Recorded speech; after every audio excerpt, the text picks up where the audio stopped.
Hello everyone, my name is Roya and today I am coming to you with the books that I read in the first half of February. So the first book that I read is Dance of Fate by Juliet Marillier. This is the second book in the Warrior Bards series. I obviously have a thing for warriors and bards, so especially warrior bards. But anyway, so this book, in this book, one of the main characters ends up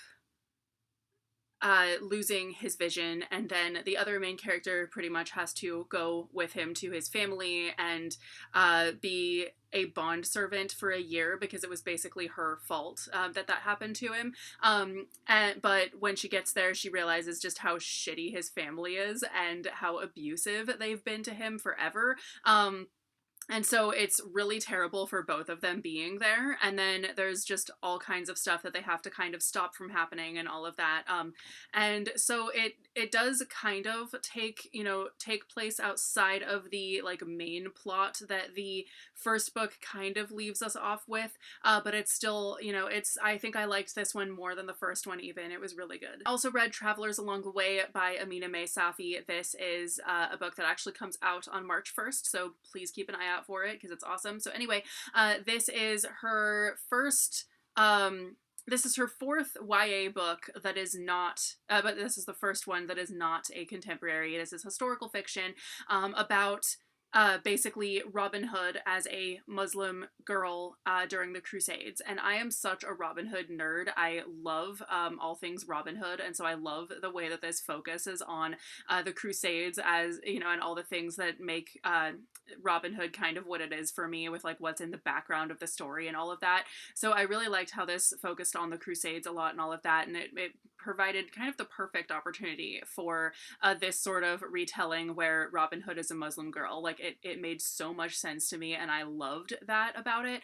And I think that also it's really well researched. Amina May Safi is very smart. If you've ever followed her on Instagram, like she is really she's really full of historical knowledge, and she's just very clever overall. And so of course it didn't surprise me at all that how well researched this book was. The only thing that I thought could have been improved about it is kind of the character depth and the personalities of the characters, because I feel like even though this is a very character driven story where the focus is mainly on the characters and not so much on the action, I really felt like the whole time that we still didn't really get to know the characters to the extent that I wanted to. And there are several characters, like there are 3 other girls traveling with the main character and everything, and we barely get to know them at all.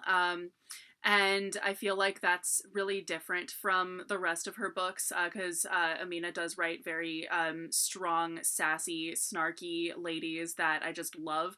And this book like still tried to do that, but didn't quite get there, I felt like. And so we have this like cast of characters that's great, and a very kind of bomb squad feel, because they're all like working together to try to like do something and all of that. But just the character personalities and character depth were not entirely there for me.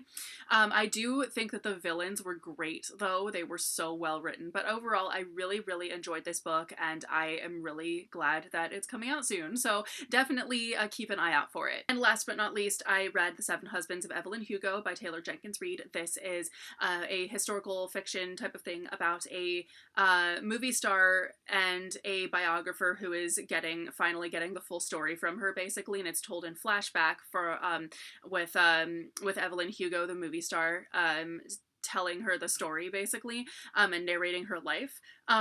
So we get like breaks in between where it is like her talking to the biographer and the biographer trying to figure out what it is that she's doing with this information and all of that. But yeah, so basically it provides such an interesting insight into just how much stuff famous people have to lie about and keep under wraps and all kinds of stuff. And so, and of course back then, because this starts off taking place in the 50s, when Evelyn Hugo first starts her career, nobody had Wikipedia back then or anything like that. So right off the bat, she's lying about her age. She's saying that she's like 2 years older than she actually is right from the get-go. And stuff like that.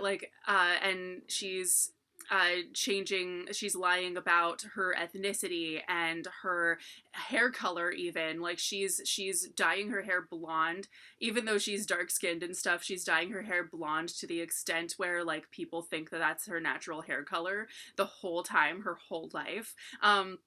And all kinds of stuff. And then even when she's kind of starting off her career and starting to be in movies, people like she's being told like, okay, if anyone asks, you have a Saint Bernard named Roger. Like even the most minute details, like she has to kind of invent her entire persona, to the point where people literally think that's who she is. It's so weird. And like even though these days I'm sure that doesn't happen quite as much because we do have the internet, but still look at Justin Bieber. Like he has a whole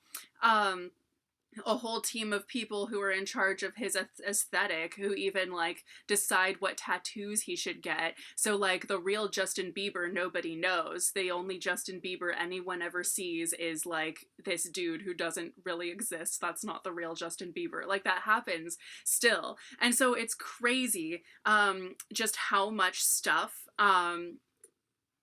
happens in this book, and then how she kind of figures out ways to manipulate different situations too, like how she and her second husband have this great house, they've been together for a while, and then like people start speculating about why isn't she having a baby with him and blah de blah, why don't they have any kids. And so and they're painting her to look like some mean old devil or something for not wanting to have a baby with her husband and whatnot. But she just doesn't want to have a baby because like her husband's an asshole, and also like she has all these movies to do and all that stuff.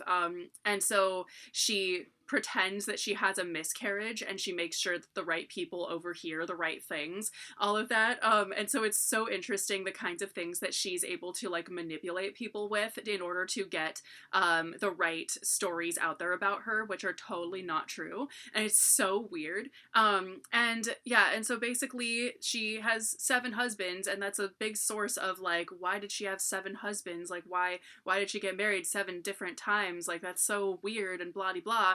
But really she like most of it is because she's covering up for having, a female lover for decades. She's not willing to risk her own career or her girlfriend's career over all of that, so that keeps making them have to keep their relationship a secret and all kinds of stuff. But yeah, it's so fascinating, the kinds of stuff that this goes into that you really don't think about when it comes to fame and what famous people have to do. And yeah, it definitely makes me look at like famous people a whole different way. But anyway, this is such a good book and I definitely recommend it. So those are the books that I read in the first half of February. I only read 3, which is really sad, but I am a good way through several more. So hopefully I will be reading more than that in the coming weeks. So anyway, thank you guys so much for watching. Let me know if you've read any of these or have any thoughts on them, and let me know what book you've recently really enjoyed in the comments, and I will see you very soon with a new video. Bye!